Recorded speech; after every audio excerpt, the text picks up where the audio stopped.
वक्रतुण्डमहाकाय सूर्यकोटिसमप्रभा निर्विघ्नं कुरु मे देव सर्वकार्येषु सर्वदा। गुरुर्ब्रह्मा गुरुर्विष्णुः गुरुदेवो महेश्वरः गुरुसाक्षात् परब्रह्मा तस्मै श्री गुरवे नमः। हरियातीतरसीवर भगवारिसगुगैल हरिवाय रवि परमात्मन् अरुणाचलरमणन् परिवाल्गुळं मुरुगानल பரநார்ந்திடு குகையார்ந்து அறிவாம் விழித்திரவாய் நிசம் அறிவாய் அது வெளியாம் அண்ணாமலையாய் அடியேனை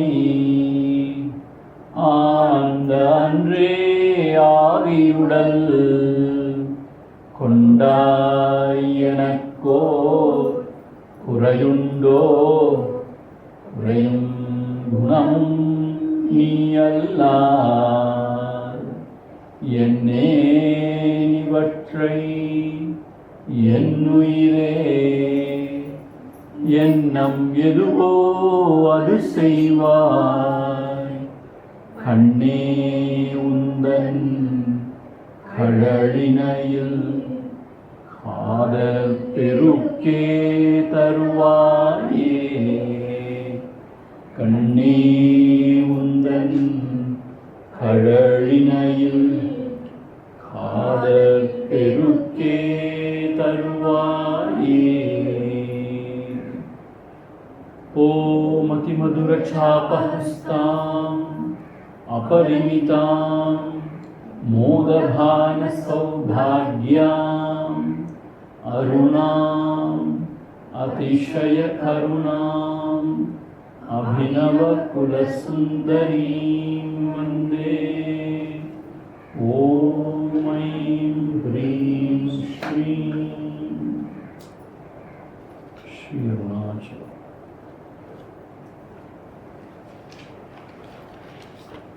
நூற்றி 40வது செய்யுள் இருக்கும். நம்ம அதில் முதல் வரி படித்தோம், 2வது வரியில் தான் படிக்கிறோம்.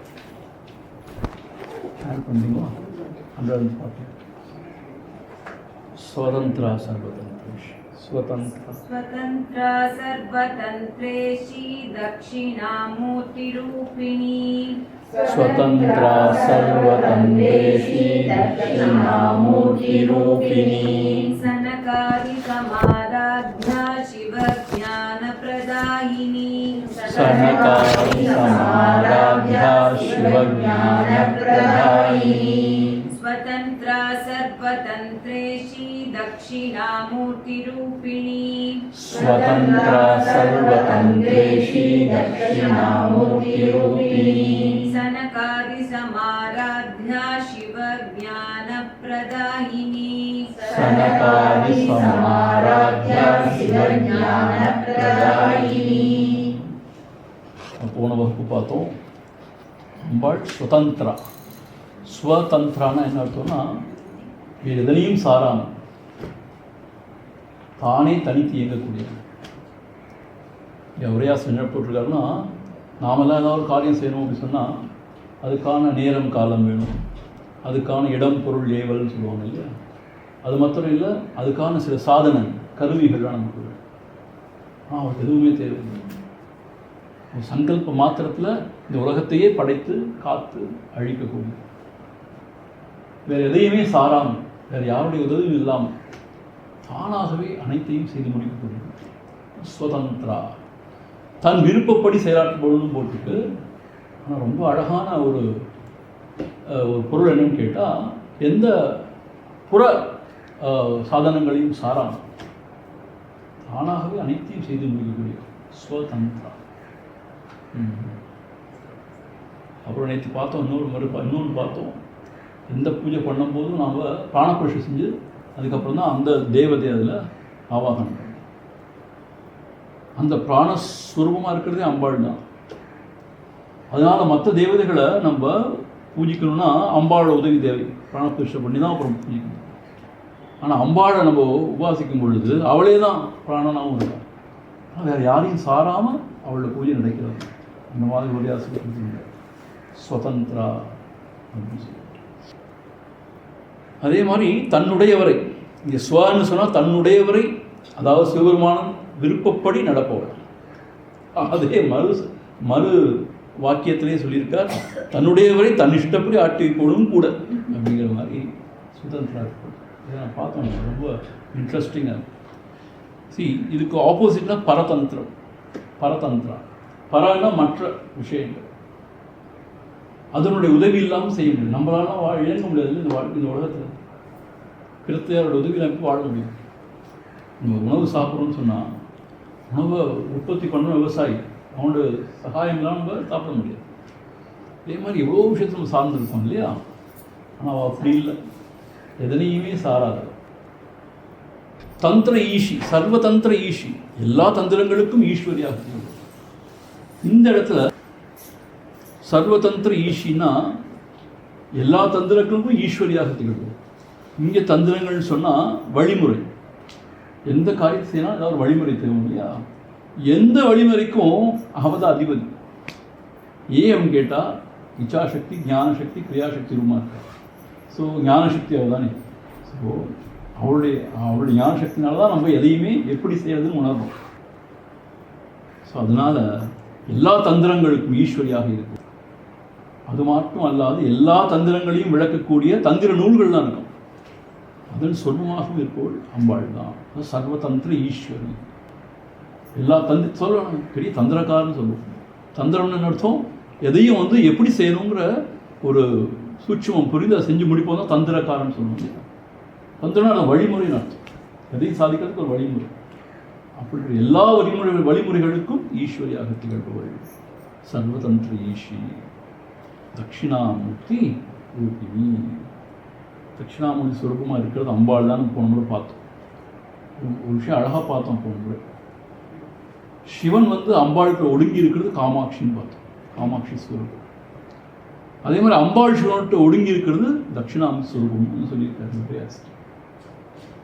ஸோ ஆதி குருவா எல்லாருக்கும் உபதேசம் பண்ணவர் தட்சிணாமூர்த்தி. தட்சிணாமூர்த்தி வடிவத்தில் இருக்க அம்பாள் தாங்கிற மாதிரி தட்சிணாமூர்த்தி ரூபிணி அப்படின்னு சொல்லுவார். தட்சிணாமூர்த்தி உங்களுக்கு தெரியும், எதுவுமே பேசல, மௌனத்திலே உபதேசம் பண்ண. அப்படின்னா இதை எடுத்து சொல்ல முடியாது. அப்படிப்பட்ட விஷயத்த மௌனமாக இருந்து அந்த மௌனத்தினால் உண்டான அந்த மலர்ச்சி, அதனையே முத்திரையாக சின்முத்திரையாக வெளிப்படுத்தி உபதேசம் பண்ணார். ஸோ அப்படிப்பட்ட தட்சிணாமூர்த்தி ஸ்வரூபிணியாக அம்பாள் இருக்கா அப்படிங்கிறது இது வரைக்கும் பார்த்தோம். ஸோ எல்லா கல்விக்கும் ஞானத்துக்கும் அதிபதியாக இருக்கா தட்சிணாமூர்த்தி. அந்த ஸ்வரூபமாக இருக்கிறதே அம்பாள் தான். அதுக்கு அடுத்த வரியில் சனகாதி சமாராத்யா. தட்சிணாமூர்த்திகிட்ட இருந்து அந்த ஞானம் பெற்றவர்கள் யார்? அந்த சனகர், சனந்தர், சனாதனர், சனத்குமார், நாலு. அவங்க பிறப்பிலேயே வைராகி, எல்லாவற்றையும் துறந்தவர். ஸோ அவர்கள் ஒருத்தரையாக தேடி போனாங்களாம் இந்த ஞானத்தை பெறணும். இந்த கதை சொல்லியிருக்கேன் ஏற்கனவே, மறந்துருப்பீங்க நினைக்கிறேன். நல்லது. தன்னுடைய தந்தையாராகிய பிரம்மலோகத்துக்கு போகும்போது அங்கே அம்மா சரஸ்வதி வீணை வாசிச்சுட்டு இருந்தாலும் பிரம்மா ஆஹா ஓஹோ ரசிச்சுட்டு இருந்தாலும். யோசிச்சாலும் இப்படிப்பட்டவற்றுக்கு அப்படி ஞானத்தை பெற முடியும் அப்படின்னு அவருக்கு அப்படியே இழப்பம் அவங்களுக்கு. ஒரு பெண் வந்து ஏதோ பெருசாக வாசிச்சுட்டு ரொம்ப அப்படியே மயங்கி ஓன்னு கேட்டுட்ருக்காரு அப்படின்னு சொல்லிட்டு விட்டுட்டு அதுக்கப்புறம் வைகுண்டம் போனார். அங்கே பார்க்கடலில் அவர் படுத்திருந்தாராம். பார்த்தா ஒரு மகாலட்சுமி கால் அமைக்குது.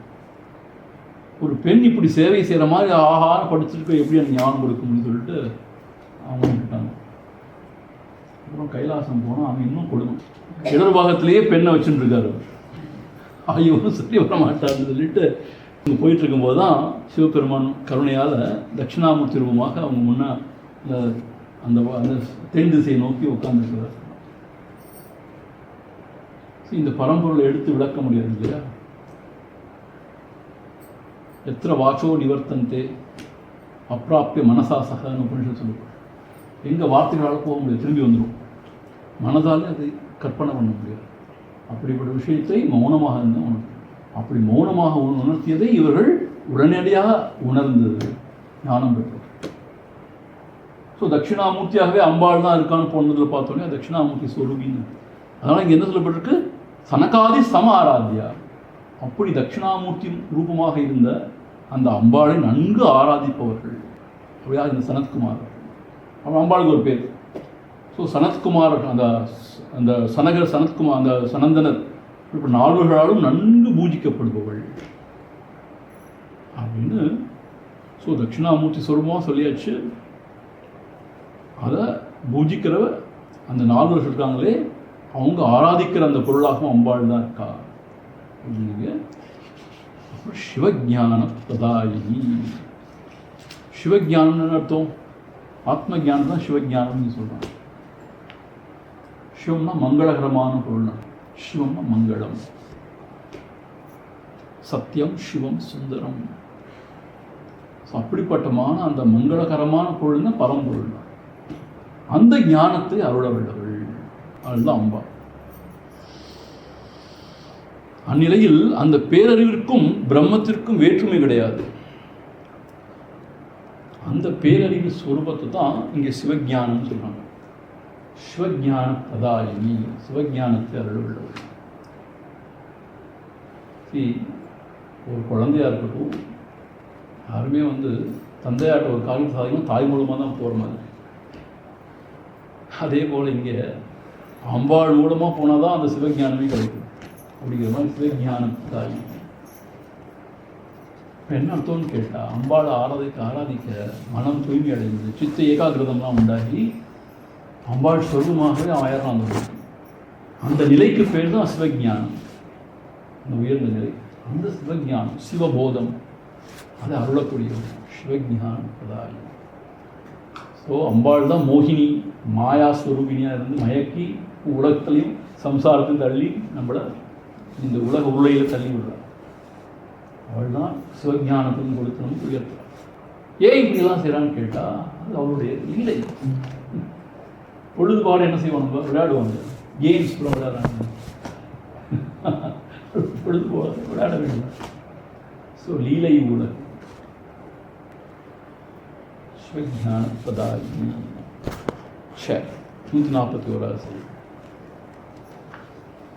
चित्कलानंद कलिका, चित्कलानंद कलिका, प्रेम रूपा प्रियंकरी, प्रेम रूपा प्रियंकरी, नाम पारायण प्रीता, नाम पारायण प्रीता, नंदी विद्या नटेश्वरी, नंदी विद्या नटेश्वरी, चित्कलानंद कलिका प्रेम रूपा प्रियंकरी, चित्कलानंद कलिका प्रेम रूपा प्रियंकरी, नाम पारायण प्रीता नंदी विद्या नटेश्वरी, नाम पारायण प्रीता नंदी विद्या नटेश्वरी. சித்கலா என்னதும் சித்தின் கலையாக தோன்றுபவள்.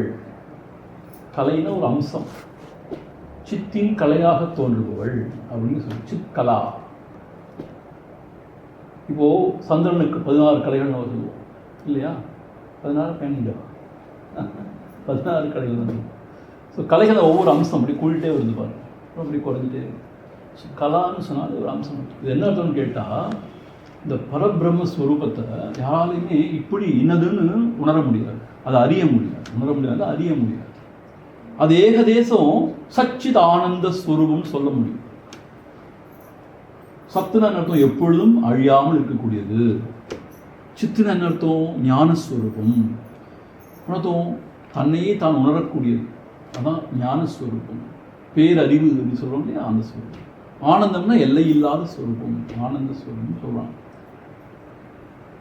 ஆனால் இது மூன்று வேற வேற கிடையாது, இது மூன்றும் ஒரே விஷயம்தான். கைவல்ய நவநீதத்தில் இதை அப்படியே சொல்கிற, எடுத்து எடுத்து விளக்குற. இந்த மூன்று குணங்கள் கிடையாது, இந்த மூன்றும் ஒவ்வொரு குறிப்பு அந்த பிரம்மத்தை உணர்றதுக்கு. மூன்று ஒரே பொருள் தாங்கிற மாதிரி சொல்கிறார்.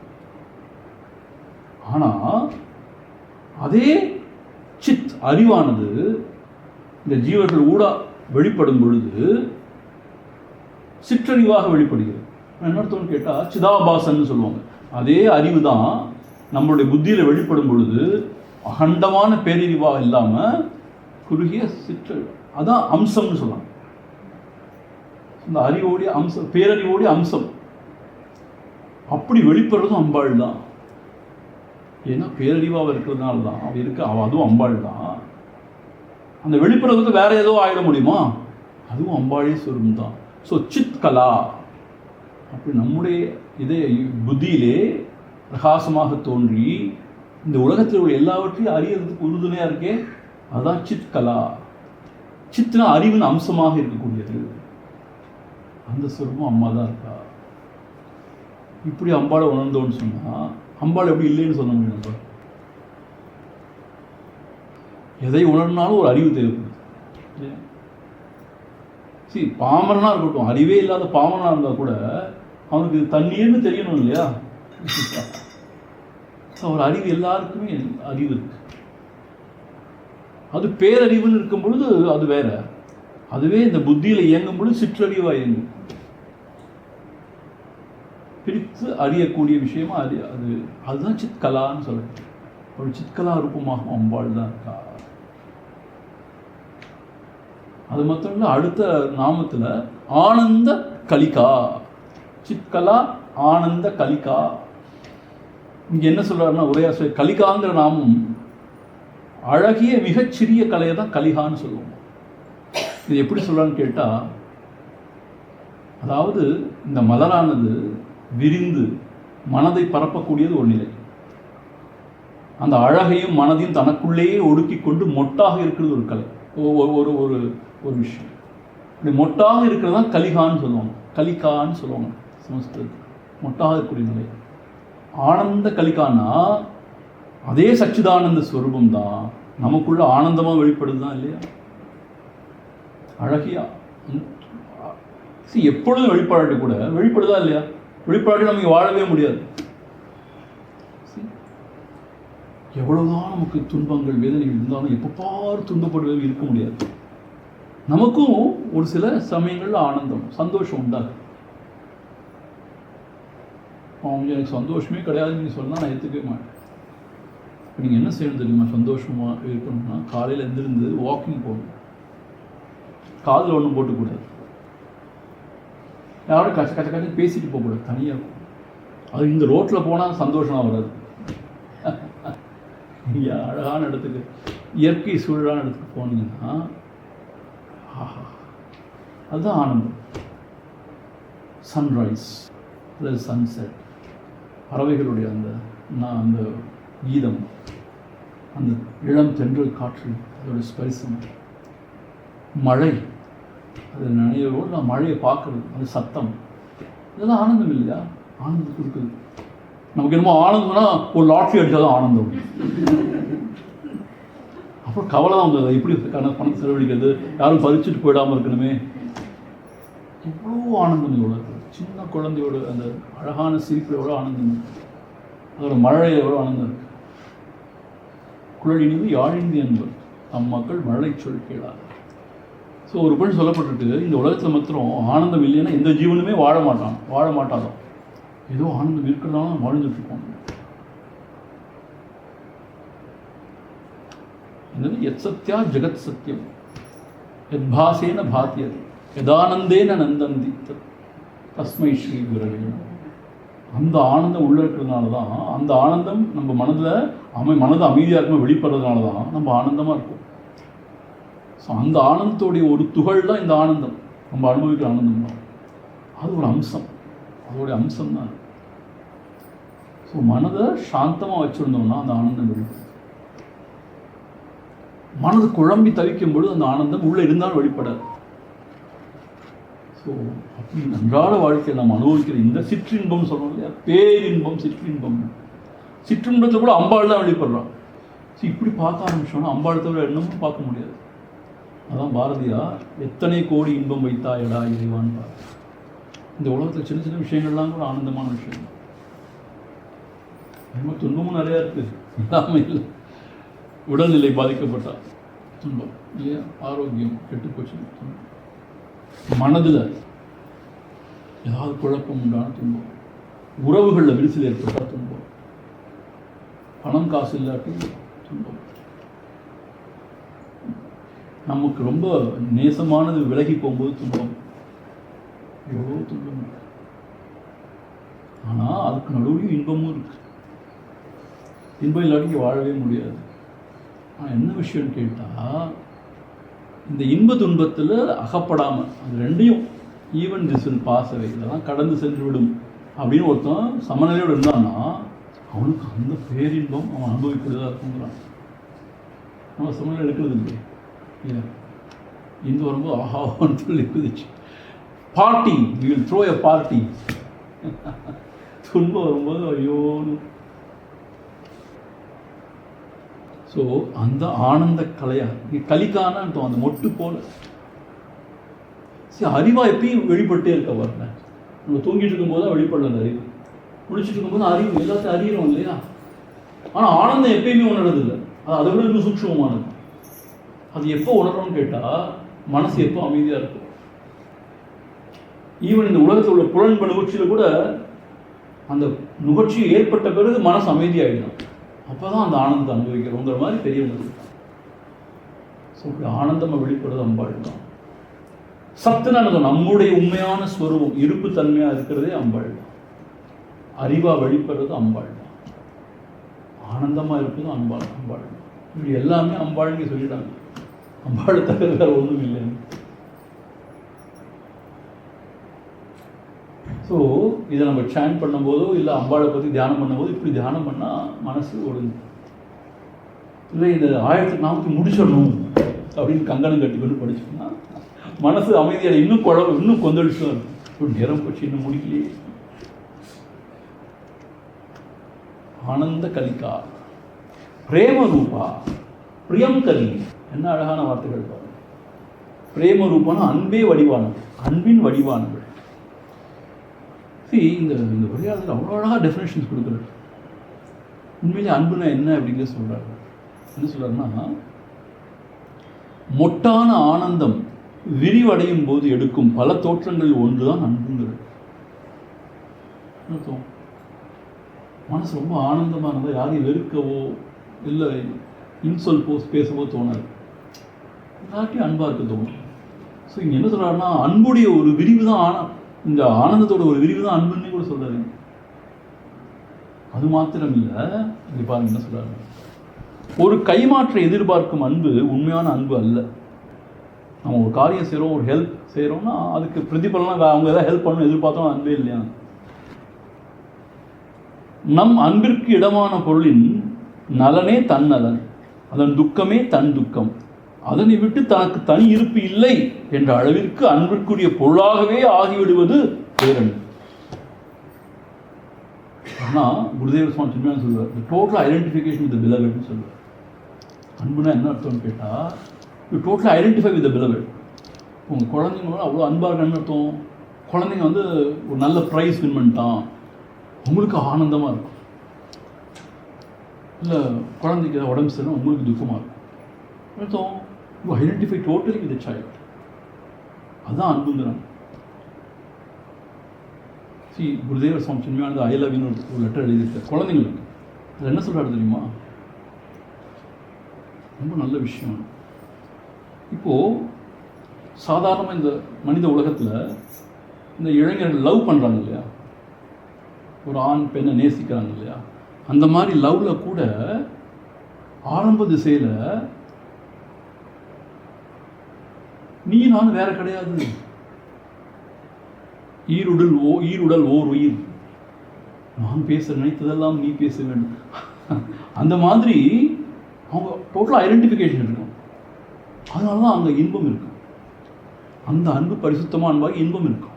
ஆனால் என்ன ஆகிடுதான், நடுவில் அகங்காரம் வந்துடுது. அகங்காரம் வந்தது மட்டும் இல்லாமல் நிறைய நடுவில் வந்து அந்த ஐடென்டிஃபிகேஷன் குழஞ்சி போகிற அளவுக்கு நிறைய ஃபேக்டர்ஸ் வந்துடுது. நெகட்டிவிட்டிஸ் அது மாதிரி நிறைய வந்துடுது. அப்போது அந்த அன்பு வந்து ஒரு பேச்சுக்கு தான் இருக்கே ஒழிய அதில் அன்பம் இல்லை. ஸோ எந்த அன்பில் வந்து பரிசுத்தமான அன்பா தானே இல்லைங்கிற மாதிரி சொல்கிறார் பாருங்க.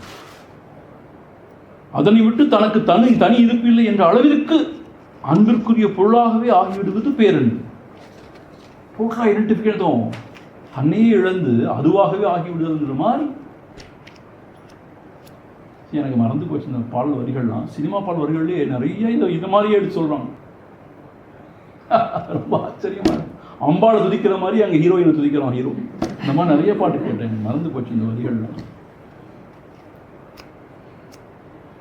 ஸோ அதுதான் உண்மையான சாக பரம்பொருளிடம் ஒருவரை உண்மையாகவே குருநாதராக நம்ம நம்பி அவர்கிட்ட செலுத்துகிற அன்பு இதெல்லாம் வந்து பிரேமஸ்வரூபா, பிரேமம்னு ஒரு உயர்த்து. அதே இது வந்து மக்களிடையே சாதாரண மக்களிடையே ஸ்நேகம்னு சொல்கிறாங்க. அது பல சமயங்களில் வந்து பற்றுக்களை தான் முடியுது. பற்று இனிமே துன்பத்துக்கு கொண்டு சரி. அதுவே குழந்தைங்கள்ட்ட ஏற்படுற அன்புக்கு இன்னொன்று சொல்கிறாங்க, வாத்சல்யம்னு சொல்லி, வாத்சல்ய பாவம்னு சொல்லி. இப்படி அன்பு பல ரூபமாக ஏற்பட்டாலும் உயர்ந்த அன்பு என்னன்னு கேட்டால் தான் வந்து வேற கிடையாது அப்படிங்கிற ஒரு பாவம். ஸோ கோபிகள்கிட்ட அப்படிப்பட்ட ஒரு அன்பு இருந்துச்சு கிருஷ்ணன். கிருஷ்ணனை தவிர அவங்களுக்கு வேற ஒன்றும் தெரியாது. தங்களுடைய வாழ்க்கை, தங்களுடைய வளம் எல்லாத்தையுமே அவங்க மறந்து பகவான்கிட்டே மனசை பறிகொடுத்துருந்தாங்க.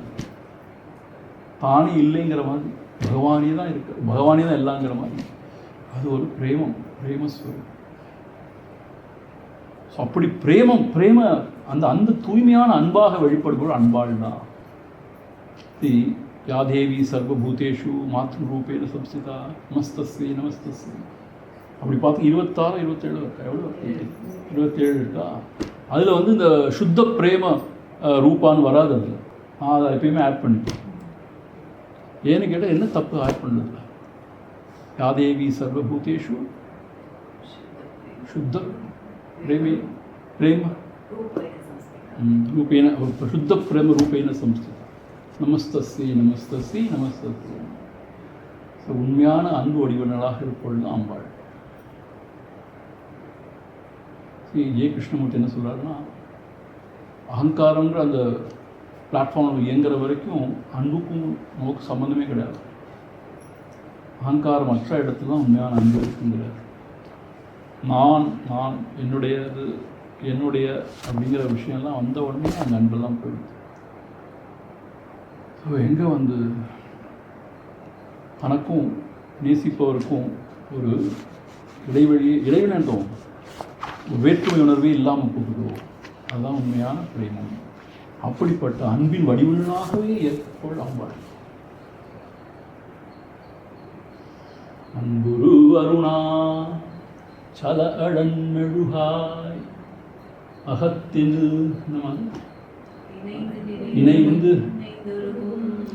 அன்பிலி எனக்குன் அன்பினை அருளாது ஆண்டனை அழித்திடல் அழகோ அன்பினில் விளையும் இன்பமே. அன்பினில் விளையும் இன்பமேன்னு சொல்ற. அந்த அன்பில் எப்போ இன்பம் விளையும் கேட்டால் அங்கே பேதமற்ற நிலையில். பேதம் எங்கே வந்துச்சோ அந்த அன்பு கிடையாது. அன்பினில் விளையும் இன்பமே அன்பர் அகத்தினில் ஊருமார் அமுதே என் புகழ் இடனின் இஷ்டமென் இஷ்டம் உண்பதற்கென்னுயிர் இறையே உன்னிஷ்டம் என்னிஷ்டம். இதெல்லாம் வாய் வார்த்தையில் தான் நமக்கு இருக்கு தெரியுமா. நமக்கு எங்கேயுமே அப்படி ஒரு பாவம் ஏற்பட மாட்டேங்குது. ஹஸ்பண்ட் ஒய்ஃபாக இருந்தாலும் சரி, குழந்தைங்களாக இருந்தாலும் அம்மாவாக இருந்தாலும் சரி, குழந்தைங்களுக்கு ஏற்படுது ஓரளவுக்கு சின்ன வயசு வரைக்கும். எல்லாம் பேதம் வந்துடுது எல்லா இடத்துலையும். அப்போது ஐயோ வாழ்க்கையில் ரொம்ப துன்பமாக இருக்கேன்னா அப்போ நம்மளுடைய மனம் வந்து பேதப்படுத்திட்டே இருந்த துன்பம் தான். ஸோ பிரேமஸ்வரூபாவா இருக்கா. இன்னொன்று சொல்கிறாருங்க, இன்னொரு விஷயம் என்ன சொல்கிறாருன்னா, எந்த இதயத்தில் அன்பு இருக்கோ அங்கே வந்து துவேஷமே இருக்காது. இப்போ துவேஷமே இல்லைன்னா அந்த நிலைக்கு பேர் தான் அஹிம்சைங்கிறது. யாரையும் துன்புறுத்தவே மாட்டோம். அஹிம்சை பரமோ தர்மஹா, அதுதான் உண்மையான தர்மமா. அஹிம்சை தான். அடுத்தவங்களை துன்புறுத்தாமல் இருக்கிறது தான் பெரிய தர்மங்கிறாங்க. தர்மத்திலேயே உயர்ந்த தர்மம் அதான் சொல்கிறாங்க. அஹிம்சை பரமோ தர்மஹா. நம்மளுடைய உடலாலையும் வாக்காலையும் மனதாலையும் யாரையுமே துன்புறுத்தக்கூடாது. அது எப்போ உண்டாகும்னு கேட்டால், உண்மையான அன்பு வெளிப்படும் பொழுது. எல்லா உயிர்கள்ட்டையும் அத்வேஷ்டா சர்வபூதானா மைத்திர கருணையை வச்சு. அப்போ துவேஷமே இருக்காது. துவேஷம் இல்லாமல் அன்பு மாத்திரம்தான் இருக்கும் பொழுது அங்கே என்ன சொல்கிறாங்கன்னு கேட்டால், அவங்களோட சன்னிதானத்தில் மற்ற உயிர்கள், கொடிய மிருகங்கள் கூட தங்களோட பகைமையெல்லாம் விட்டுட்டு துவேஷத்தெல்லாம் விட்டுட்டு ரொம்ப அந்யோன்யமாக அன்பாக இருக்கும்.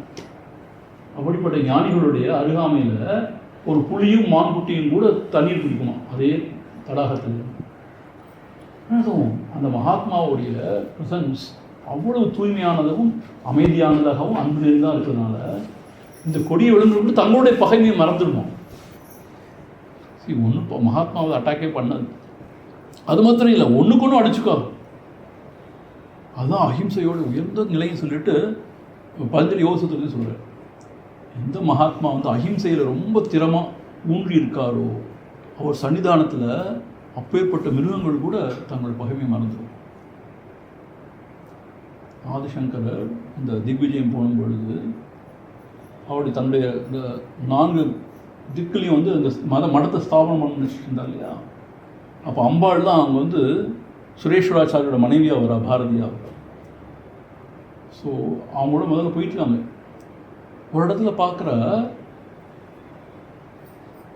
தவளைன்னு நினைக்கிறேன், தவளையை வந்து பாதுகாக்கிறதுக்கு ஒரு பாம்பு கொடை பிடிச்சிட்டு இருந்துச்சு. அதை பார்த்த உடனே அவருக்கு பாம்புன்னு அது செய்வோம், தவளை கண்டாலே முழுங்கிடும் இல்லையா. தவளையை வந்து அது பிரசவிக்கும் போது ஏதோ தெரில, அதோட இக்கட்டான நிலையை அது பாம்பு கொடை பிடிச்சி பாதுகாத்துருது. அப்போ இது சாதாரண இடம் இல்லை, இது ரொம்ப விசேஷமான இடம் சொல்லிட்டு அங்கே தான் ஸ்தாபிக்க முடியும். ஸோ இப்படி பிரேம ரூபான அர்த்தம். எந்த அன்பில் எல்லாம் மூழ்கி அங்கே கடைசியில் வேறு ஒன்றுமே இல்லாமல் அன்பே நிறைந்திருக்கோ, அங்கே துவேஷமே இல்லையோ, அங்கே ஒரே சௌஜன்யம் தான். இப்போ மகான்களுடைய சந்நிதி அப்படி தான் இருக்கு. அதனால் பிரேம ரூபா அப்படி பிரேமையாக வெளிப்படுவதும் அம்பாள் தான். சித்கலா ஆனந்த கலிகா பிரேம ரூபா பிரியங்கரி. பிரியங்கரின்னு அர்த்தம், பிரியம்னா நமக்கு விருப்பமானது. ஸோ நம்முடைய அனைத்து விருப்பத்தையும் நிறைவேற்றுபவளாக இருக்கிறாள். அதான் பிரியங்கரி. அது இன்னொரு விஷயம் என்ன அப்படின்னு கேட்டால், இதில் உரையாசிரியர் சொல்ல, பிரியம்னா நமக்கு எது பிரியமானது. நமக்கு சாய்ஸில் கொடுத்தா நம்ம என்ன சொல்லுவோம், இந்த உலகத்தில் நமக்கு சுகத்தை கொடுக்குறது தான் நம்ம பிரியம்னு நினைப்போம் இல்லையா. இன்னொரு குழந்தை வேணும், இல்லை நல்ல வசதியான வீடு வேணும், இன்னும் நல்ல கார் வேணும், இதுதான் நம்ம நினைப்போம். அதுக்கு பேர் பிரேயஸ்னு பேர்.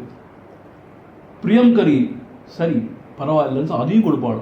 ஆனால் அம்பாளுக்கு தெரியுமா நமக்கு எது ஸ்ரேயஸ், எது ஸ்ரேயஸ். இதிலேயே உழன்று கொண்டு இருக்கோம் இல்லையா சம்சாரத்தில். இதிலிருந்து விடுதலை பெற்று அந்த பரமான நிலையில் இருக்கிறது உண்மையான ஸ்ரேயஸ். ஸோ அவளுக்கு தெரியுமா நம்மளுடைய ஸ்ரேயஸ், அதையும் கொடுப்பாளாம்.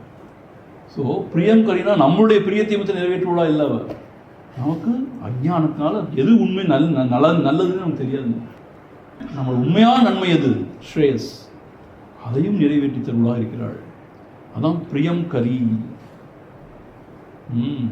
என்ன அழகா சொல்லுமா, இங்கே பாருங்க, தேவி நம் மனத்தினுள் புகுந்து சிரத்தை வடிவில் நின்று நல்லவற்றை செய்ததால் புண்ணியத்தை சேமித்து புண்ணியத்தின் விளைவாக பிரியமான சுகத்தை ஏற்படுத்துகிறாள். யாதேவி சர்வபூதேஷு ஸ்ரத்தாரூபேன சம்ஸ்திதா. சிரத்தை நம்ம மனசில் இருக்கும்போது தான் நல்ல காரியங்களில் மனசு ஈடுபடும். நல்ல புண்ணிய காரியம். புண்ணியம் செஞ்சோன்னா அதோடைய பயன் என்ன? சுகம். பாவம் செஞ்சோட அது பயன் என்ன? துக்கம். பாவத்தின் மரணம் இப்போ பாவத்தின் சம்பளம் மரணம் சொல்லுவார் இயேசு கிறிஸ்து. பாவத்தின் சம்பளம் மரணம். மரணம் கூட பரவாயில்ல, ஆனால் இது அதோட மோசம் என்ன? வியாதி, விக்கை, அது துக்கம். ஸோ ஆக என்ன செய்யறா? ஸ்ரத்த ரூபமாக இருந்து புண்ணியங்களை செய்ய வச்சு அந்த புண்ணியத்தினால வர சுகத்தை அனுபவிக்க செய்கிறாள். அதான் செய்ய உண்மையான பிரியம் கரி. அதற்கும் மேலே நமக்கே தெரியாத நம்ம நன்மை எதுன்னு அவளுக்கு தான் தெரியும். இது சின்ன குழந்தைக்கு தெரியாதானே? அதெல்லாம் செய்வோம், எனக்கு வேணும்னு அடம்பிடிக்கும். அது நல்லது இல்லை, அம்மாவுக்கு தெரியும். 4 உதை கொடுப்பா. ஆனால் இந்த காலத்தில் உதை கொடுக்குறது வாங்கிக்கோ சாப்பிட்டு உதை கொடுத்தா அந்த குழந்தை சரி அழுது நிப்பாடு. ஆனால் அதுதான் நல்லது. அந்த மாதிரி அம்பாளுக்கு நமக்கு நல்லதுன்னு தெரியும், அதுதான் செய்வாள். அதனால பிரியம் கரி, பிரேம ரூபா பிரியம் கரி. ஸோ நம்முடைய தாயார் நம்ம மேலே அவ்வளோ பிரேமம், அவ்வளோ அன்பாக இருக்கும்போது அது அம்பாளை பற்றி கேட்க வேண்டுமா இல்லையா? தாயினும் சால சிறந்தவர், தயாவான் தத்துவனி சொல்கிறாங்க இல்லையா? பிரியம் கரி. நாம பாராயண பிரீதா. நாம பாராயணத்தால் மகிழ்பவள். என்னதோ அம்பாளை துதிக்கிறதுக்கு கோடிக்கணக்கான நாமங்கள் இருக்கும். எல்லா நாமும் அவளோட நாமம் தான்.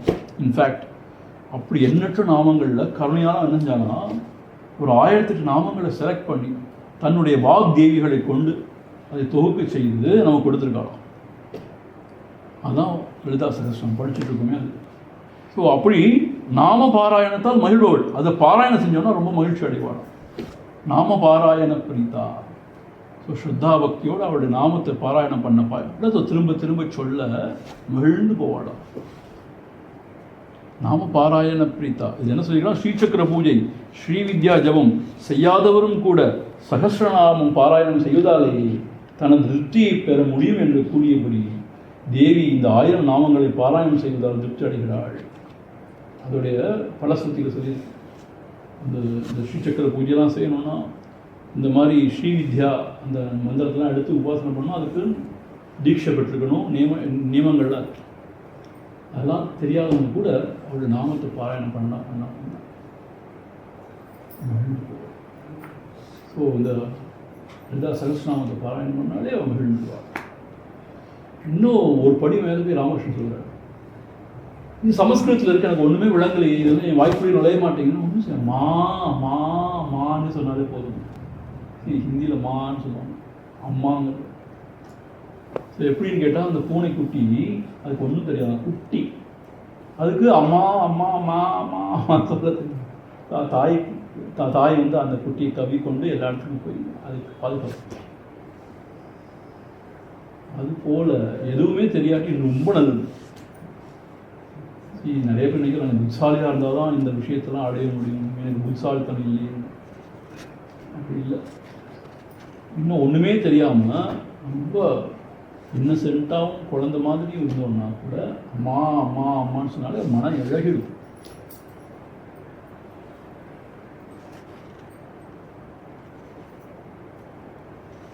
ஞானிகள் மகாத்மாவோட மனம் அப்படிதான். எப்படின்னு கேட்டால் ரொம்ப ரொம்ப கடுமையானதாக இருக்கணும். எப்போன்னு கேட்டால் விவேகம், வைராக்கியம், விசாரம் அதெல்லாம் பண்ணும்போது அசைக்க முடியாத அப்படி பாறையை காட்டிலும் இன்னும் ரொம்ப சிரமாகவும் ரொம்ப உறுதியாகவும் இருக்கும். ஆனால் பக்தின்னு வரும்பொழுது அது அந்த அந்த பூவோட இதழ் இருக்குல்ல அதை விட ரொம்ப மென்மையாக இருக்கும். ஸோ அது அப்படியே இழகிடும், உருகிடும், இழகிடும். ஸோ அதனால் பக்தினால் அம்பாள் இழகி விடுவாள்.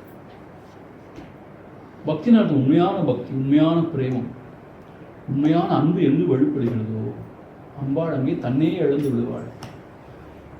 அதுதான் அம்பாளுடைய மகிமை. கருணாரச சாகரி, அத்தியாஜ கருணாமூர்த்தி, எவ்வளவோ சொல்கிறோம் இல்லையா? கருணையில் என்ன அர்த்தம்னா இழகிறது தான் கருணை. வேற என்ன கருணைனா இழகிறது என்ன அர்த்தம்? ஆனால் முருகிறது தான் கருணை இல்லையா? ஸோ எந்த இடத்துல உண்மையான தூய்மையான அன்பு இருக்கோ அந்த மனம் இழகிறது தான் உண்மையான கருணை. ஸோ நமக்கு ஒன்றுமே தெரியாமல் மான்னு சொன்னாலும் அம்மா என்ன விஷயம் தெரியுமா, நம்ம நம்பணும். இது நம்பிக்கை தான் நிறைய இல்லைன்னு இருக்குது. ஆனால் ஒரு எல்லாம் பர்வர்ட்டடாக இருக்குது. அவள் எனக்கு ஒன்றுமே கொடுக்கல, நான் பிரார்த்தனை பண்ணிட்டே இருக்கேன், எனக்கு இன்னும் தெரியாதோ இருக்காதோ இல்லையோ ஒன்றும் தெரியாது. ஆறு பக்கத்து வீட்டுக்காரிக்கு எல்லாத்தையும் வெளியே கொடுக்குறாங்க. இதுதான் நம்மளுடைய கருத்து. அம்மான்னு சொல்லி உண்மையான அன்போடு உருகணும்னு சொன்னால் ஏன் தான் அம்மா வரமாட்டா, நம்மை காக்க மாட்டா இல்லையா? ஸோ நாம பாராயணம் பிடித்தா, அவளுடைய நாமத்தை பாராயணம் பண்ண மிக மகிழ்ச்சி அடையோட அம்பாள். இதில் என்ன விஷயம்னு கேட்டால், நம்ம நாமத்தை சொன்னால் அவள் மகிழ்ச்சி அடையாதுன்னு அர்த்தம் அப்படின்னு கேட்டால், நம்ம உள்ளத்தில் பக்தி பொங்குகிறது, பக்தி பெருகுகிறது. அந்த பக்தியை கண்டு தான் மகிழ்ச்சி அடையாது. அவளை துதிக்கிறதுனால மகிழ்ச்சி அடையான்னு சொன்னால் அது ரொம்ப பொலிட்டீஷியனுக்கு அவளுக்கு வித்தியாசம் தான். அவள் நாமத்தை நம்ம நினைக்க அவளுடைய பெருமைகளையும் அவளுடைய அந்த கருணையும் நினைக்க மனசு அப்படியே உருகிறது இல்லையா? பக்தி பெருகுகிறது. அந்த பக்தினால் நம்ம என்ன செஞ்சாலும் அம்பாளுக்கு பிரீத்தி தான். அவ்வளோதான் அது. ஸோ நாம பாராயண பிரீத்தா, நாம பாராயணத்தால் மகிழ்பவள். நந்தி வித்யா நடேஸ்வரி. நந்தி வித்யான்னு அர்த்தம் நந்தி தேவரால் உபாசிக்கப்பட்ட மந்திர வடிவினள். அதாவது அம்பாளை உபாசிக்கிற நிறைய மகான்கள் பெரியவர்கள் இருக்காங்க. அது ரொம்ப முக்கியமானவர் நந்தி தேவர். யார் நந்தி தேவர்?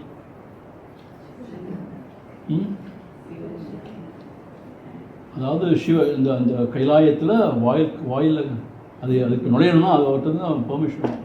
நந்தி தேவர் ஏன்னா அவர் நந்தியை போல கொடுக்கணும்னு சொல்லுவாங்க. ஆனால் அவர் விலகினா தான் நம்ம அவர் பேச தரிசிக்க முடியும். அவருடைய பெர்மிஷனோடு தான். அப்படிப்பட்ட நந்தி தேவர் அம்பாளை ஆராதிக்கக்கூடியவராக இருக்காராம். அப்படி ஆராதனை பண்ணுற உபாசகர்களே ரொம்ப தலை சேர்ந்து உபாசகராக இருக்காராம். அவர் அம்பாளை உபாசிக்கும் போது அவரால் உபாசிக்கப்பெற்ற மந்திர வடிவினள். அப்படிப்பட்ட மந்திர வடிவினாலும் அம்பா தான் இருக்கா. அதான் நந்தி வித்யா. வித்யானா இங்கே மந்திர வடிவினள்.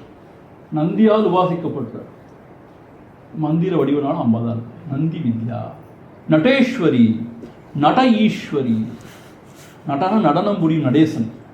அதான் இங்கே நடனம் புரியும். நடேசன். நட ஈஸ்வரனா அவனுக்கு சகாயமாக இருக்கக்கூடிய ஈஸ்வரியாக திகழ்பவள். ஆனால் இங்கே எப்படி சொல்லியிருக்காரு தெரியுமா? சித்தென்னும் பரவழியில் நர்தனம் புரியும் ஈஸ்வரி. இந்த சிவனை என்ன சொல்லுவோம்? சித்தென்னும் பரவழின்னு சொல்லுவோம். சிதாகாஷ், சித்தென்னும் பரவழி, தகராகாஷ்ன்னு சொல்லுவாங்க. அது நடனம் புரியும் ஈஸ்வரியாக அம்பாள். அதான் நடேஸ்வரி. சிதம்பரத்தில் நடராஜ பெருமாளும் கூட ஆடும் சிவகாம சுந்தரி நடேஸ்வரி. நடேஸ்வரி நடனம் சேர்ந்து நடனம் ஆடும் நட ஈஸ்வரி. அவையார் சிவகாம சுந்தரி. போயிருக்கீங்க தானே சிதம்பரம்? போயிருக்கீங்க தானே? போயின்னு. சரி, சிவகாமி எங்கே இருக்கான்னு பார்த்தீங்களா நீங்கள்? இல்லையா? எனக்கு சொன்னாங்க இந்த முறை தான் நடராஜன் பக்கத்துலேயே இந்த சிவகாமி இருக்காளாம். ஆனால் அந்த ஒரே புகை மூட்டமாக தான் அங்கே இருக்குது, எதையுமே பார்க்க முடியாது. நடராஜரையே பார்க்க கஷ்டமாக இருக்குது. நீங்கள் இந்த முறை சொன்னாங்க எனக்கு இந்த சிவகாமி இருக்கா, இந்த வெங்கல சிலையோடமா பக்கத்தில் இருக்கான்னு சொல்கிறாங்க. நான் இது வரைக்கும் பார்த்தது நடராஜரே பார்க்க கிடைக்க மாட்டேங்குது. பக்கத்தில் இப்போ சிப்பாடா நான் பார்த்தது இது வரைக்கும். ஆனால் தனி சன்னிதானம் இருக்குது, அங்கேயும் பக்கத்தில் இருக்கு. அதான் சிவனோடு சேர்ந்து இருக்கிறதுனால நடன ஈஸ்வரி. நட ஈஸ்வரி, நடேஸ்வரி சேர்ந்தவர். எப்படி இருக்கு பார்த்தீங்களா? இந்த செய்யும் சித் கலா, சித் வடிவமாக வெளிப்படுபவளாக இருக்கா. ஆனந்த கலிகா, அந்த சூட்சமான ஆனந்தமாகும் அமைதியான மனதில் பொங்கல் ஆனந்தமாகவும் இருப்பது அம்பா தான். பிரேம ரூபா, அந்த அன்பு பெருக்கே பிரேமம். அந்த ஆனந்த பெருக்கே பிரேமமாக அன்பாக மிளர்கிறது. அந்த ரூபமாக இருக்கிறது அவதான். பிரியங்கரி, அப்படிப்பட்ட நமக்கு பிரியமான விஷயங்களை சாதித்து தருபவள். பிரியம் கரினா செய்து தருபவள். நாமபாராயண பிரீதா, நாமபாராயத்தான் மகிழ்பவள். நந்தி வித்யா, நந்தி தேவரே உபாசிக்கக்கூடிய அந்த மந்திர வடிவங்களாக இருப்பவள். நட ஈஸ்வரி, சிவனாரோடு சேர்ந்து நடனமாடும் பரமேஸ்வரியாக இருக்கார். சிவகாம சுந்தரியாக. மித்யா ஜகதிதிஷ்டானா முக்திதா முக்திரூபிணி லாஸ்ய பிரியாலயகரி லஜ்ஜாரம்பாதிவந்திதா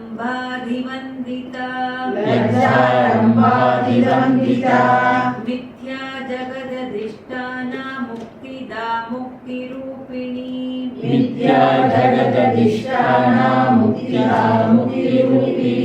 லாஸ்ய பிரியாலயகரி லஜ்ஜாரம்பாதிவந்திதா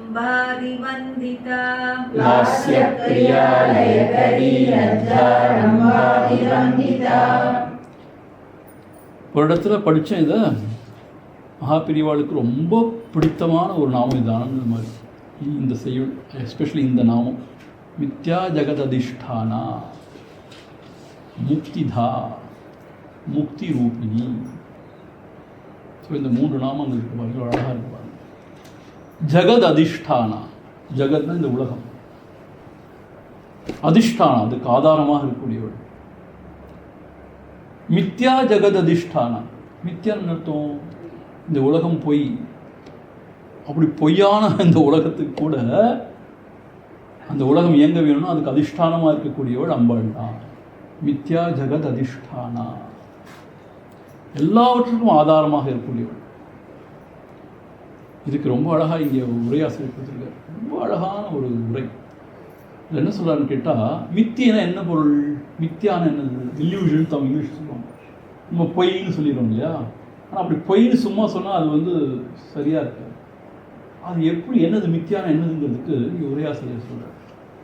என்ன சொல்கிறாருன்னா, தனித்த பொருளாக தோன்றும் அளவில் மெய்யாகவும், அதாவது தனித்து அப்படி அதை பார்த்தோன்னா அது மெய் போல அது உண்மையாக போல தோன்றும். பகுத்தறியும் போது விசாரித்து பார்த்தோம்னா தனித்த இருப்பு இல்லாததால் மெய் அல்லாததாகவும் மெய் அல்லாததாக ஆகிவிடுகிறது. அதுக்கு பேர் தான் மித்யா. அது அப்படிப்பட்ட அந்த உலகத்துக்கு ஆதாரமாக இருக்கும். அதுக்கு உதாரணம் சொல்கிறார், நிறைய உதாரணம் சொல்கிறார். 2 உதாரணம், எப்பயும் ஃபேமஸான உதாரணம் தான் அவரும் கொடுக்குறாரு. என்ன சொல்கிறாருன்னு கேட்டால், மண் பானை. இது எல்லாரும் எடுத்துக்கிறாங்க. மண்பானை, மண்பானை எதாவது ஆனது, மண்ணால் ஆனது. ஒரு பொருளை உண்டாக்கணும்னா அதுக்கு வந்து இந்த ரா மெட்டீரியல் காஸ்ட் எதை வச்சு உண்டாக்குறோம், அது மண் தான். ஸோ அந்த மண் பானையினால் செய்யப்பட்ட மண் பாண்டம், மண்ணினால் செய்யப்பட்ட மண் பாண்டம்.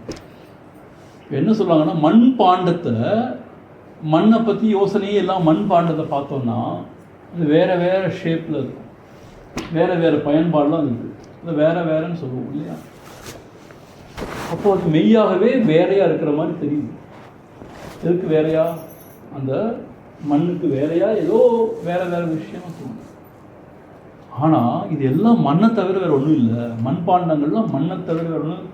அப்படி பார்க்க ஆரம்பிச்சோன்னா எந்த மண்பாண்டத்தை பார்த்தாலும் மண்ணு தானே, அது வேறு என்னவும் இல்லையேன்னு சொல்லிட்டு வேதங்களே தெரியாது, எல்லாம் மண் தானே. அதே மாதிரி தான் ஆபரணங்கள், அதில் இருக்கக்கூடிய தங்கம், பொன். ஆபரணங்கள் வேறு வேறையாக இருக்கு இல்லையா, வேறு வேறு பயன்பாட்டுக்கு ஆளாகுது. ஆனால் எல்லாமே பொன் தான் தெரிஞ்சிட்டோம்னா அப்போ என்ன செய்வோம், பொன் அல்லாது அந்த பூஷணத்திற்கு வேறு இருப்பு கிடையாது, பொன் தான் எல்லாமே. அதுபோல் இந்த உலகமானது தனித்தனியாக நாம ரூபமாக இருக்குது. ஒருத்தரும் வேறு மாதிரி தனித்தனியாக இருக்காங்கன்னு சொன்னால் அது மித்தியார்த்தம் இருக்கிற மாதிரி இருக்குது. ஆனால் சரியாக விசாரித்தா இது எல்லாமே ஒரே ஸ்வரூபம் உணரும். அப்போது தனித்தனியாக தோன்றக்கூடியதுக்கு இருப்பு இல்லாமல் எல்லாம் ஒரு பொருளாக விளங்கும்போது இதெல்லாம் போய் கனவு போல் அற்று போயிடும். அதுக்கு தான் மித்தியாங்கிற. அப்படிப்பட்ட இந்த பொய்யான உலகமாக இருந்தால் கூட அதுக்கும் அதிஷ்டானமாக இருக்கிறது அம்பாள் தான். மித்யா ஜகத் அதிஷ்டானம். இன்னும் ஒரு படி மேலே என்ன சொல்கிறாருன்னா, உலக நீ பார்க்கும்போது அது பிரம்மம் தான், நீ அதை நாமருவம் பார்க்கறதுனால பொய்ன்னு சொல்லிட்டு இருக்கோம். நீ அதை பிரம்மம்னு சொல்லி அதை அம்பாள் சொல்லுமா பார்க்க ஆரம்பிச்சேன்னா அது மெய் தான். ஏன்னா அம்பாள் தவிர ஒன்றும் இல்லையே. சொல்ல பொய்யான உலகத்துக்கு கூட ஆதாரமாக இருக்கிறது அம்பாள் தான். எல்லாவற்றுக்கும் ஆதாரம். ஏன்னா அவளை தவிர ஒன்றும் கிடையாது. சரி, அஷ்டோக்கர கீதையில் அதான் சொல்றாரு. என்ன சொல்றாருன்னா, சமுத்திரம் அதில் நீர் மட்டும்தான் இருக்கு. சமுத்திரமே தான் அலையாக தோன்றுகிறது. சமுத்திரமே தான் நுரையாக, குமிழியாக எல்லாமா இருக்கு இல்லையா?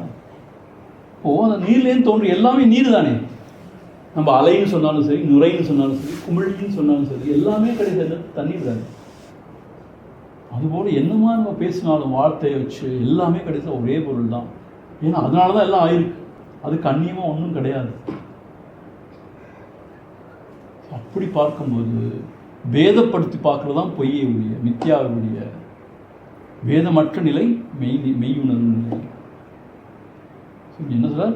மித்யா ஜெகத் அதிஷ்டானா, பொய்யான உலகத்துக்கு கூட அவ ஆதாரமாக இருக்கார். முக்திதா, முக்தி அருளக்கூடியவள். இப்பயும் நம்மளுடைய சொருவம் முக்தி நித்திய முக்த சொருவம் தான். ஆனால் அது விளங்காமல் இருக்கும். என்ன சொல்கிறோம்? நான் இந்த உடல் மனம்னு சொல்லிடுறோம். இந்த உடல்னா ஸ்தூல சரீரம் சொல்கிறாங்க, மனம்னா சூக்ஷ்ம சரீரம் சொல்கிறாங்க. அதுக்கு மேல் நம்மகிட்ட இருக்க அஜ்ஞானம் வாசனாதிகளை காரண சரீரம்னு சொல்கிறாங்க. 3 சரீரம் சொல்கிறாங்க. நமக்கு ஒரு சரீரம் இல்லை, 3 சரீரம் இருக்குது தெரியுமா? ஸ்தூல உடல், அப்புறம் மனசு புத்திய சூக்ஷ்ம உடல்ங்கிறாங்க. அதுக்கும் உள்ள அந்த அஜ்ஞானத்தை தான் காரணம். அதனால தான் மற்ற உடல்லாம் தோன்றுதான் அது காரண உடல் சொல்லுவோம். இந்த 3 உடலும் நான் நினச்சிட்டு உட்காந்துருந்தோன்னா அதுதான் சம்சாரம். ஜீவனா அழல் பரநிலை. நீ இந்த உடல்கள்லாம் கிடையாது, பஞ்சகோஷம் கிடையாது. நீ உண்மையான ஆன்மஸ்வரூபம், அறிவே உன்னுடைய ஸ்வரூபம் அப்படி உணர்த்துறதுனால முக்தி அருள்பவள் அவள் அப்படி உணர்த்துறாள். ஸோ முக்திதா, அப்பேற்பட்ட அந்த முக்தியினை விடுதலையை அழிப்பவளாக இருக்கிறாள்.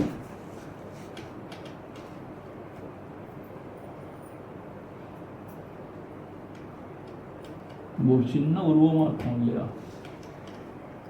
சின்ன பணம் காசு வச்சு சின்ன உறவுகள்லாம் ஏற்படுத்தி சின்னதாக வாழ்ந்துட்டு. ஆனால் உண்மை என்ன தெரியுமா? எல்லாமே நாம தான். அது எப்பேற்பட்ட விஷயத்துலேருந்து நம்ம எவ்வளோ சுருங்கி போய் எப்படி வாழ்ந்துட்டுருக்கோம். ஸோ அந்த ஒரு விழிப்புணர்ச்சி உண்டு பண்ணி எல்லாமே நாம தான். காண்பது, கேட்பது, உணர்வது எல்லாமே சொரூபம் தாங்கிற போது எப்படிப்பட்ட விஷயம் தெரியுமா? அது எப்பேற்பட்ட நிலையில் நம்மளை எப்படி சுருக்கின்றோம், எவ்வளவோ அநியாயத்துக்கு அல்லல் படுறோம் தெரியுமா? ஸோ அப்படிப்பட்ட அந்த இழி நிலையிலிருந்து நமக்கு உயர்ந்த நிலையை கொடுப்போம். முக்திதா, முக்தி.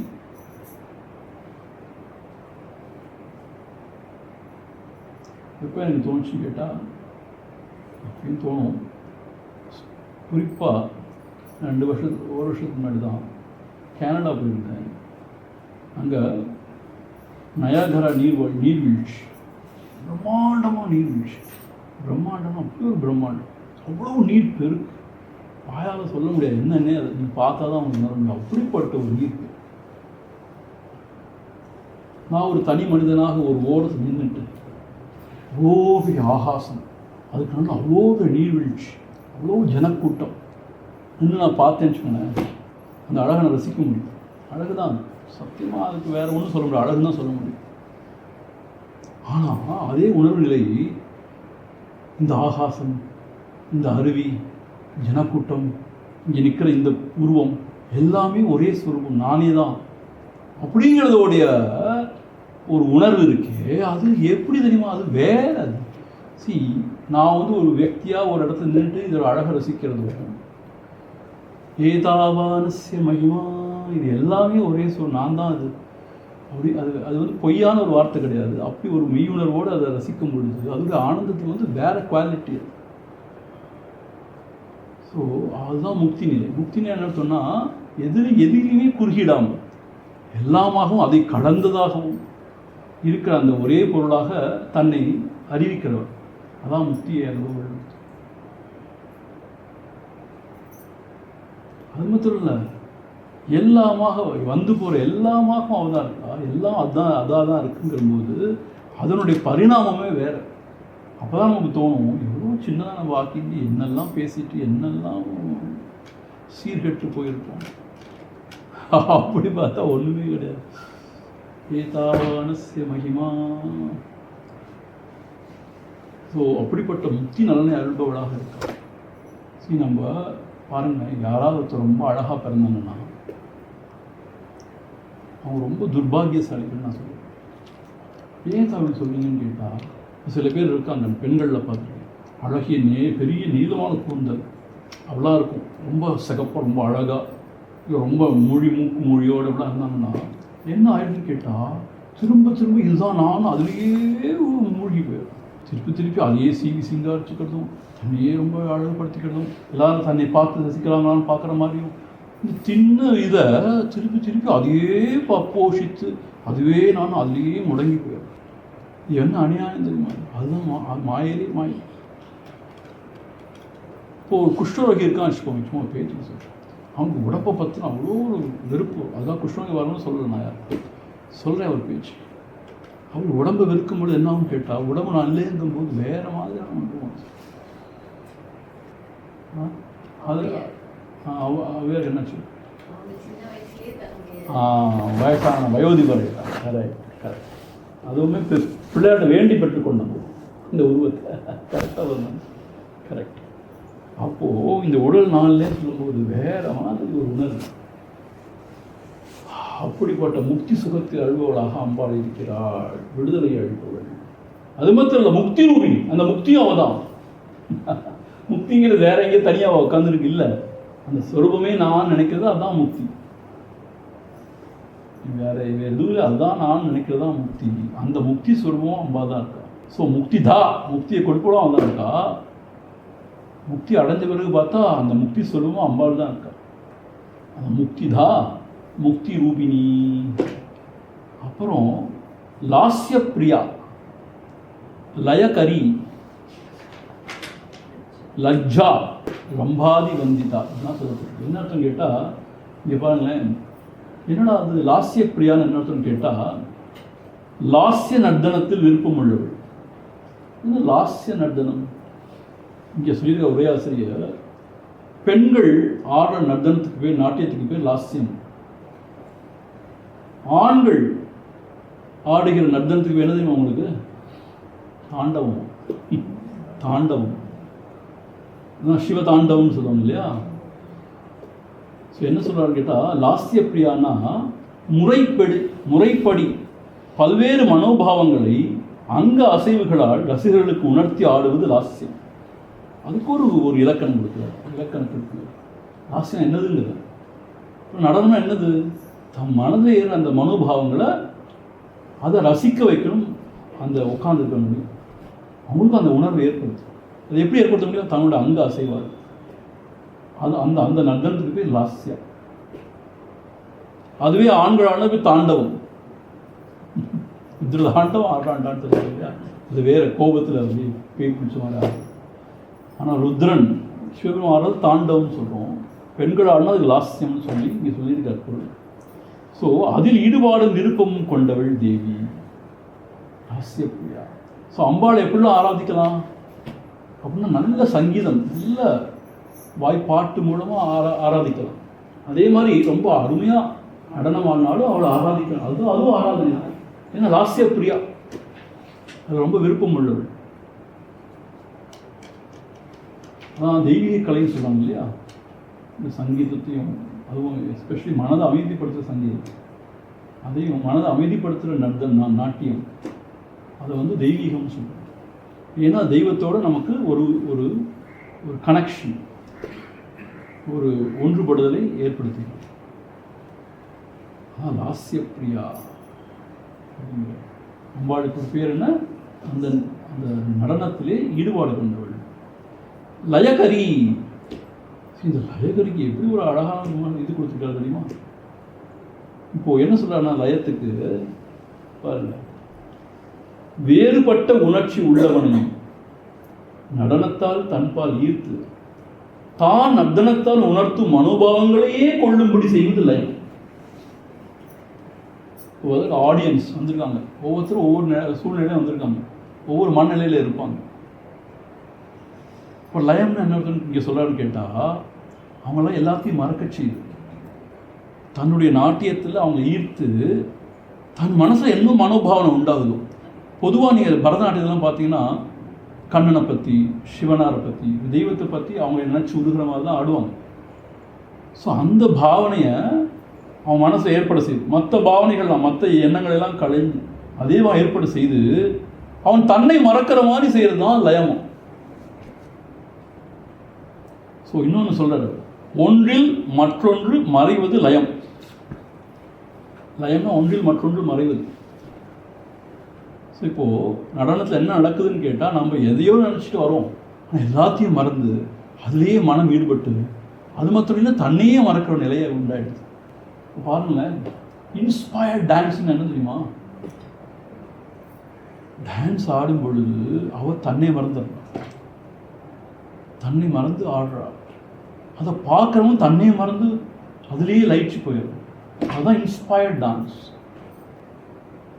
அது லயம். லயம் இன்னொன்று என்ன சொல்கிறாருன்னா, ஒன்றில் மற்றொன்று மறைவது லயம். முக்தியின் நிலையில் இதுகாலும் மனத்தாலும் புத்தியாலும் தான் தனிப்பட்டவன் என்று கொண்ட உணர்வு அகன்று மனமும் புத்தியும் ஆன்மாவிடம் கரைவது லயம். லயம் உண்மையான லயம் எடுத்தோம்னா, தான் வேற ஜீவன், இந்த உடல் மனதோடு தேர்ந்தவங்கிற ஒரு தனி வியக்தி போய் அவன் கரைஞ்சு போய் அந்த ஆன்மாவாகவே லயம் தன்னை உணர்வு. ஸோ லயகரி அப்படிப்பட்டது லயத்தை ஏற்படுத்தக்கூடியவள்.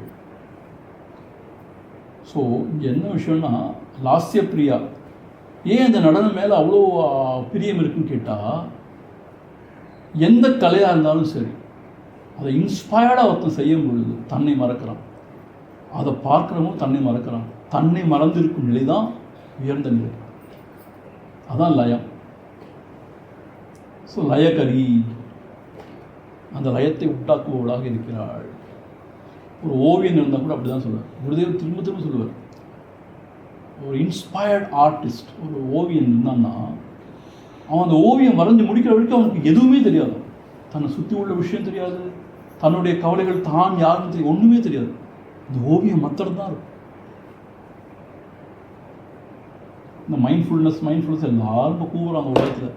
யாரை கேட்டால் அவன் மைண்ட்ஃபுல் லிவிங். என்ன மைண்ட்ஃபுல் லிவிங் என்ன அர்த்தம்னு கேட்டால், keep the mind where your hands are at work. அதான் மைண்ட்ஃபுல் லிவிங். என்ன பிரமாதம்! இப்போ குருதேவர் அப்பயே ரொம்ப சிம்பிளாக சொல்லிட்டு போயிட்டார், keep the mind where your hands are at work. கையும் மெய்யும் கருத்துக்கு இசைகள். யோகர் சுவாமி இன்னும் ஒரு படி மேலே இன்னும் சிம்பிளிஃபை பண்ணிட்டார் மைண்ட்ஃபுல் லிவிங். கையும் மெய்யும் கருத்திற்கு இசைக, செய்வனை எல்லாம் செவ்வனே செய்க. அவ்வளோதான், அதான் லயம். இன்னும் கையும் மெய்யும் கருத்துக்கு எந்த காரியம் செஞ்சாலும் அதில் ஈடுபட்டு மனசு அப்படியே அதிலே ஈடுபட்டு அதுவாகவே இருக்கும் பொழுது லயம். அதுதான் மைண்ட்ஃபுல் லிவிங். அதுதான் கடைசி பரமானந்த நிலை. இப்போ பாருங்களேன், எந்த காரியத்தையும் பகவான் நினைச்சு செய்ய சொல்லுவாங்க, அது ஒரு பக்கம். அது எப்படி பாருங்க, நல்ல சூட்சம காரியத்தை பகவான் நினைக்கும் ஒரு ஓரத்தில் செஞ்சு அவன் நினைக்க முடியுங்கிறாங்க, நினைக்கிறாங்க சில பேர் வச்சுப்போமே. ஆனால் உண்மையில் என்னென்னா, அந்த காரியத்திலேயே கண்ணாக இருந்து அந்த காரியம் தன்னை தொலைத்தது. அந்த காரியத்தை தன்னையே தொலைச்சிருந்தா அதை ஆர்டிஃபிஷியலாக செய்ய முடியாது யாராலையும். அந்த அந்த காரியத்து மேலே அவ்வளோ ஒரு பிரீத்தி, அவ்வளோ ஒரு ஆர்வம் இருக்கணும், ஒரு காதல் இருக்கணும், அது அப்படி ஒரு டெடிக்கேஷன் இருக்கணும்.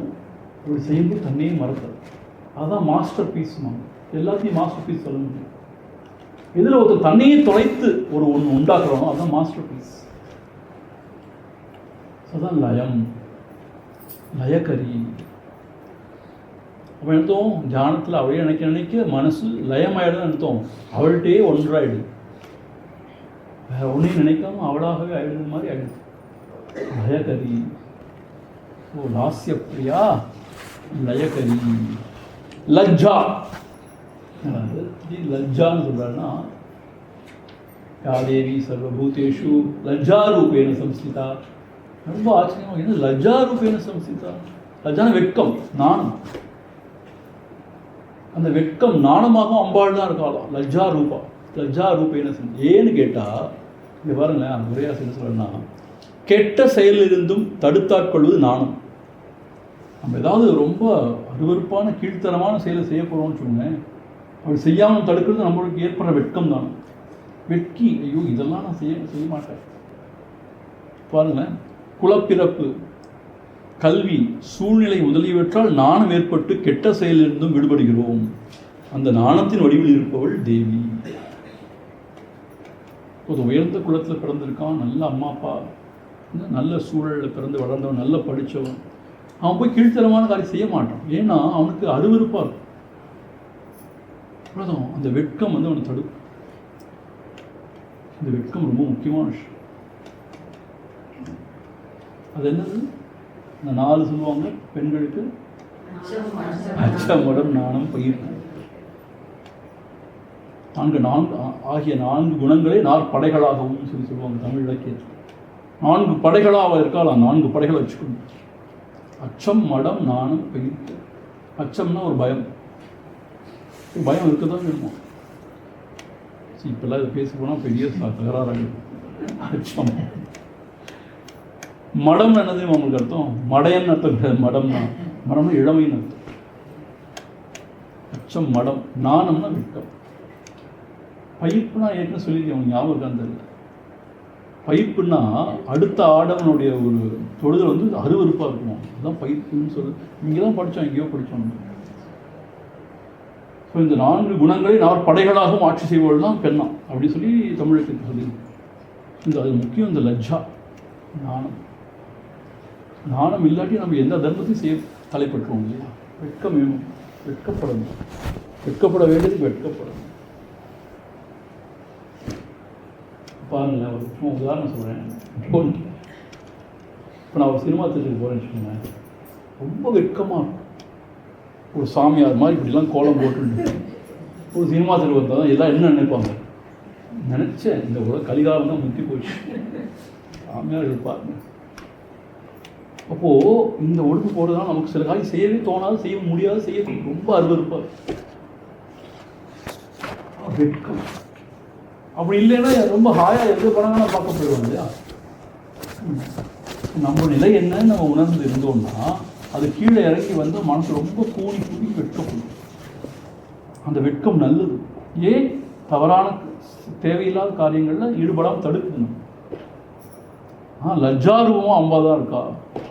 ஸோ லஜ்ஜையை வந்து நம்ம கீழ்த்தரமாக நினைக்க வேண்டாம். இப்போ வெட்கப்படுறதே அநியாயம், பாவம்னு நினைக்கிறாங்க. அப்படி கிடையாது. வெட்கப்பட வேண்டிய விஷயத்துக்கு வெட்கப்படத்தான். லஜ்ஜா, லஜ்ஜை வடிவங்களாக இருக்கா. ரம்பாதி வந்திதா, ரம்பை முதலானவர்கள் வணங்கப்பட்டவர்கள். யார் ரம்பா? ரம்பா, ஊர்வசியெல்லாம் சொல்கிறாங்க. தேவலோகத்தில் இருக்கிற நடனமாடும் பெண்மணிகள், அவர்களாலும் வணங்கத்தக்கவளாக ரம்பா இருக்கா. லஜ்ஜா ரம்பாதி வந்திதா, அப்பேற்பட்ட தேவலோகத்து பெண்களும் அவளை வணங்குகிறார்கள்.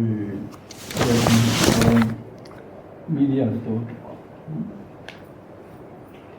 ஓம் பூர்ணமத பூர்ணமிதம் பூர்ணாத் பூர்ணமுதச்யதே பூர்ணஸ்ய பூர்ணமாதாய பூர்ணமேவாவசிஷ்யதே.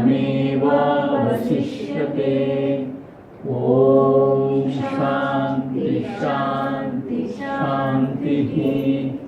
ஹரி ஓம். ஸ்ரீ குருப்யோ நமः. ஹரி ஓம்.